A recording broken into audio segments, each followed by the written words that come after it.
this is the fulfillment of everything we've worked for, to make the shrine a beautiful place of pilgrimage, and to trying to promote the message of what happened here.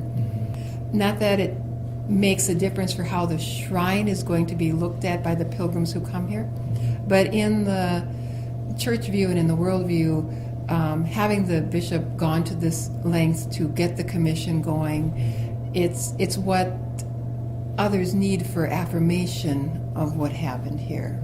And the fact that a lot of people ask me, well, why now? Why after 150 years?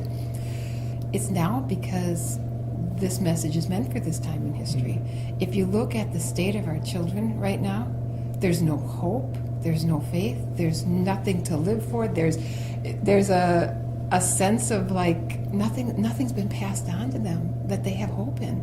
And it's like the crisis in catechesis, which the bishops have been talking about all these years. And Bishop Ricken himself is, now the head of the Bishops' Conference on Catechesis. And it's like, this is why it's now. Because the message is gather the children, teach them their catechism, teach them their faith. I mean, we need to do that. We need to give these kids hope. We need to give them faith. And we're not giving them the substance of their faith that they need. And so I think that's why it's happening at this time in history. That's why Bishop Ricken, I think, was brought here. I think it's a divine plan that this needed to come to fulfillment now for the world to get this message, that was the Blessed Mother's plea, is, to get to the children.